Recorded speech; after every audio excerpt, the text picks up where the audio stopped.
Hi everyone, it's Margaret here with 60andMe. I hope that you're doing great today. Hope that you've got something planned really good for you today, that you're taking time for yourself. You know, we get so caught up in all the different things going on in our lives that we sometimes forget ourselves. So take time for you, please. And I have a cup of tea this morning. I've got my English breakfast, which is my classic go-to drink. And maybe you've got a cup of tea or coffee, whatever you've got, just settle down and relax. We're going to talk about something really good today, interesting topic, but I wanted to first tell you that our sponsor for today's show is Easy Spirit. Now, for 35 years, Easy Spirit has been making beautiful, comfortable shoes for women. They are the original comfort footwear brand. Now, they've innovated their product line and they've got a lot of new, beautiful designs and styles, so you don't have to sacrifice style for comfort. Now, Easy Spirit believes one thing, that comfort should be uncomplicated.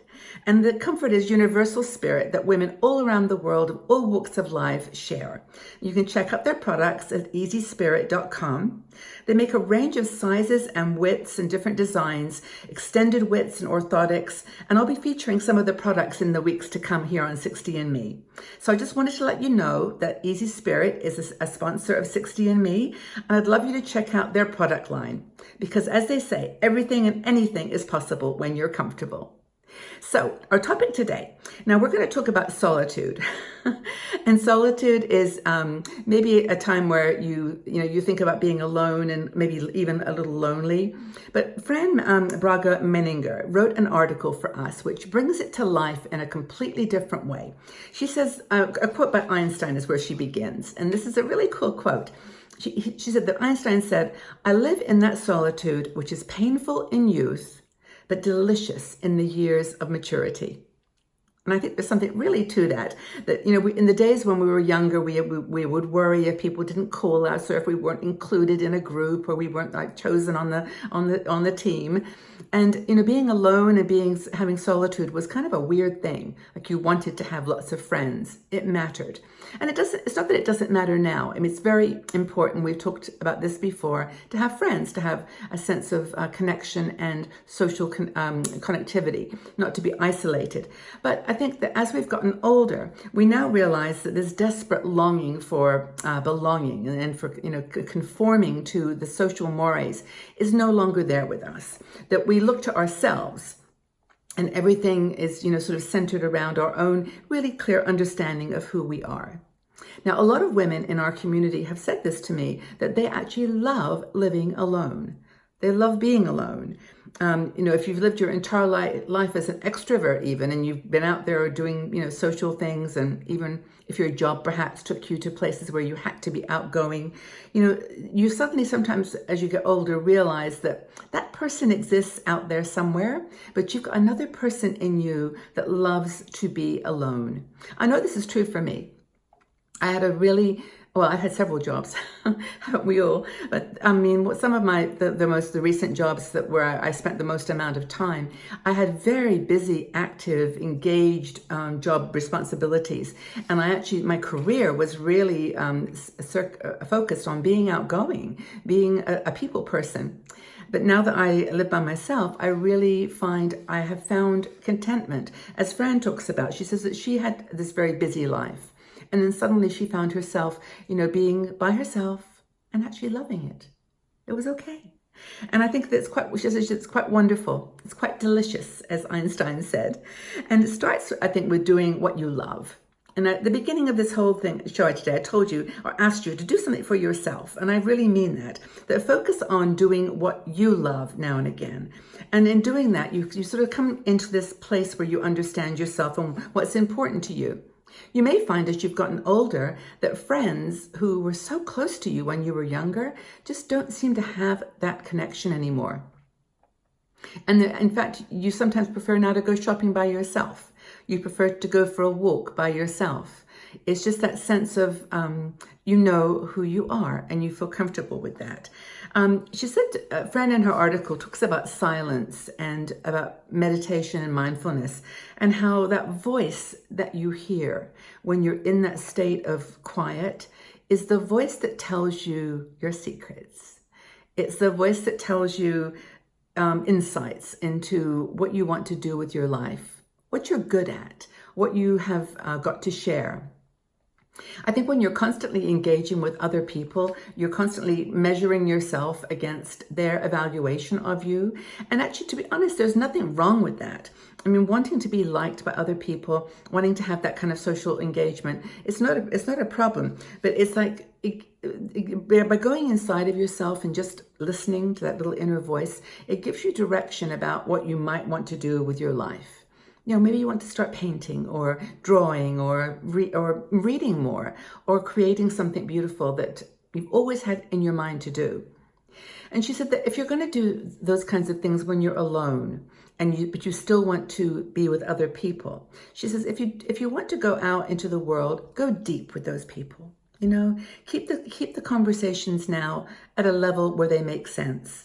And where they're deeper than just, hello, how are you?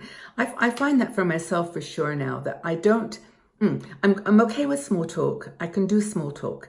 I can meet someone at a gathering or at a party and I can have a level of small talk. But I don't do so much idle chit chat anymore. And if I don't have anything to say, I don't really say anything in the social settings. Because I'm not so much into chit chat anymore. Same as Fran, she said the same thing. I like conversation. And I don't even mind, superficial conversation when I'm getting to know someone. You don't expect to go deep in conversations with a perfect stranger. But with the people I know, I want that to be more than a brief hello. You know, I want it to be, when I say to someone, how are you doing? They say, well, let me tell you.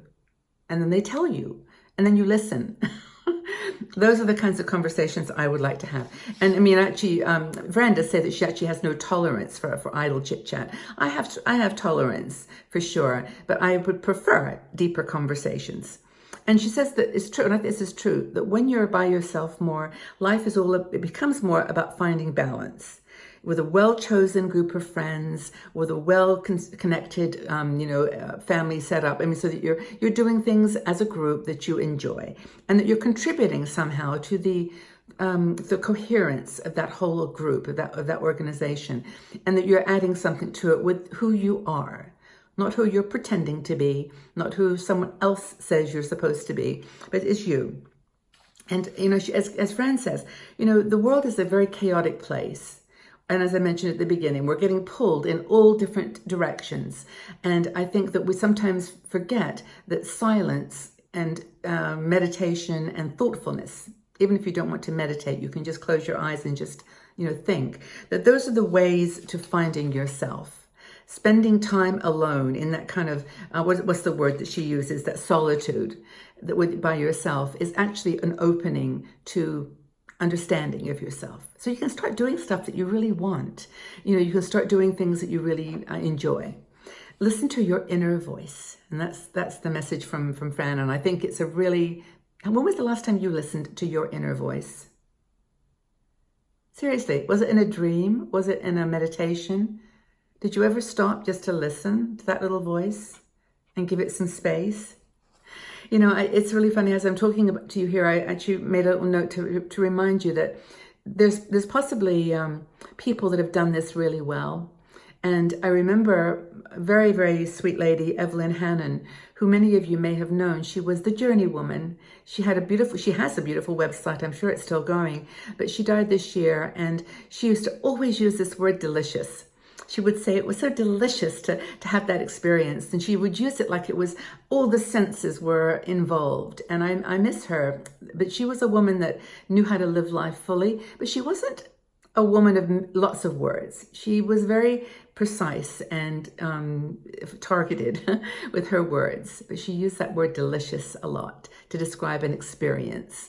And it's just that kind of all the senses of taste and touch and smell and feel all in one go. Anyway, that's the topic for today. It's about solitude. It's about whether you enjoy it and what you get from it. So I would like to ask you, how much time do you spend by yourself every day? And how do you spend that time on the whole? What do you do most of that time? I would really like to know whether you listen to that inner voice when you're sitting by yourself, or whether you run from it or hide from it. It'd be really interesting to know. But anyway, please share your day, your typical day, what you do in the time that you are alone, and whether you prefer living by yourself. Maybe that's the question. Do you love living alone? Tell us a bit about you.